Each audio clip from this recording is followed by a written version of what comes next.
Hello. Let's continue scrutinizing William Lane Craig's philosophy to see if it is logical. Why anything at all exists.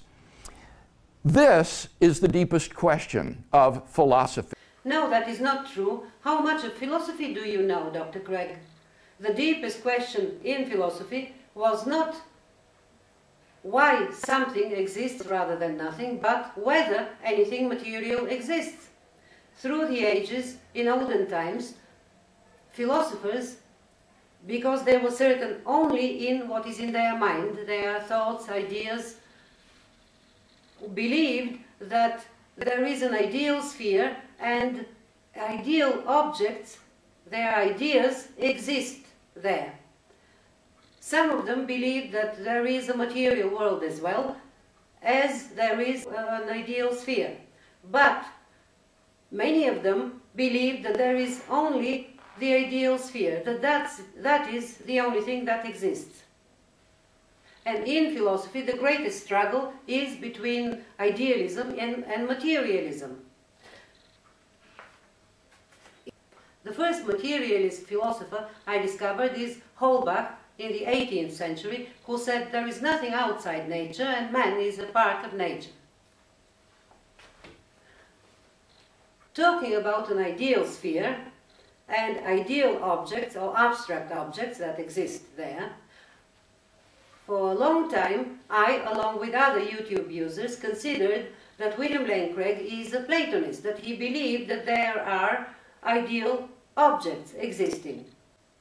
Because in every official debate or speech, in his column, Argument for the Existence of God, he talked about abstract objects, as if they existed, or as if he believed that they existed.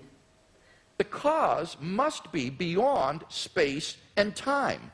Therefore, it cannot be physical or material. Now, there are only two kinds of things that fit that description. Either an abstract object, like numbers, or else a personal mind. Now, there are only two possible candidates that could possibly fit such a description.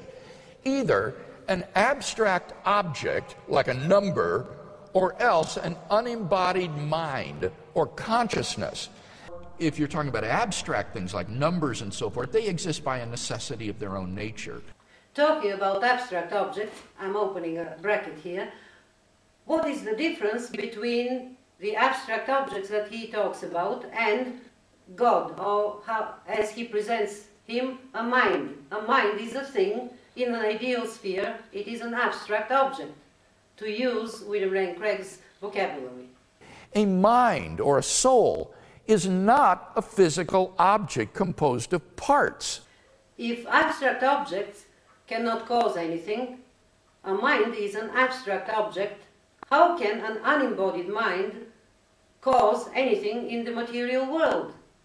But later I watched an interview with William Lane Craig where he declares that he is working on abstract objects and their relationship to God, which is also an abstract object, but we'll let that pass. What kind of stuff are you working on right now that you're really excited about? I'm excited about God and abstract objects, Mike. I am trying to understand how God relates to mathematical objects like numbers and sets and so forth. And so I've been working very hard on this for over a decade now. I discovered a development in William Lane Craig's philosophical thinking, because now he does not believe that numbers are ideal objects, abstract objects in an ideal sphere, but they are concepts in the human mind which facilitate people in investigating the material world. Nobody thinks that Wednesdays actually exist, that there are these objects that exist in a mind-independent way called Wednesdays. Wednesday seems to be just social constructs, not objective realities. And I suspect that it's similar with these other sorts of abstract objects, that they don't really exist. And in the beginning was the Logos, and was God, and the Logos was God. And then everything else was created through the Logos. This is Middle Platonism. This is exactly what Middle Platonism believed. And so if Jamie is right, that what John 1:3 is talking about is simply God's creation through the Logos of the realm of becoming, that is only because there were no objects existing independently of God in the realm of being. Rather, God and his Logos is the seat of any abstract entities that you might care to posit. These were ideas in the mind of God. Other views hold that these sorts of objects don't exist at all. Two is just a sort of useful fiction that we use. But there really is no such thing as the number two. There are two chairs or two people or two glasses, but the number two itself doesn't exist. And this is the view that I'm exploring and that, frankly, I'm inclined to. I think that that numbers and sets and so forth are just useful fictions. They're just idealizations. They're useful fictions. And I'm inclined to think that numbers and other mathematical objects are like that. So now that William Lane Craig does not believe that numbers are abstract objects, you would expect him to not use that phrase anymore in official debates and speeches, wouldn't you? You would be wrong.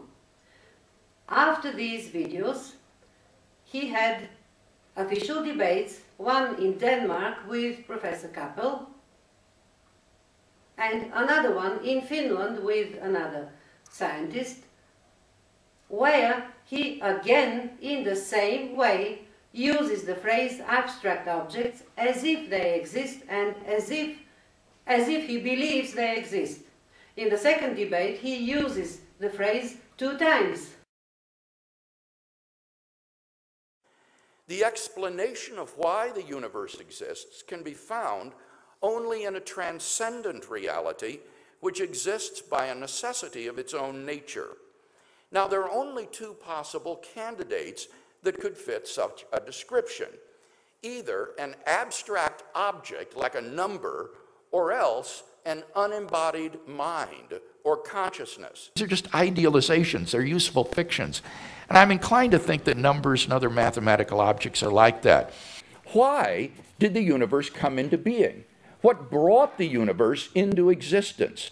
There must have been a transcendent cause which brought the universe into being.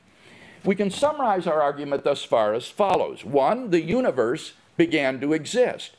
2, if the universe began to exist, then the universe has a transcendent cause.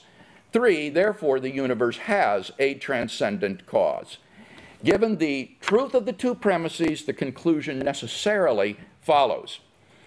Now, as the cause of space-time and its contents, this transcendent cause must be an uncaused, changeless, timeless, and immaterial being which created the universe. Now, there are only 2 possible candidates that could fit such a description: either an abstract object like a number, or else an unembodied mind or consciousness. To be a transcendent cause, metaphysically necessary cause of space, time, and its contents, this being would have to be immaterial, timeless, changeless, and metaphysically necessary. Now, I can think of only 2 possible candidates for things that could possess those properties: either an abstract object like a number, a set, or another mathematical entity. These are immaterial, timeless, spaceless, changeless if they exist. Or an unembodied mind. These are just idealizations. They're useful fictions. And I'm inclined to think that numbers and other mathematical objects are like that. I wouldn't base my ethics on such a shaky philosophical worldview, would you? Bye.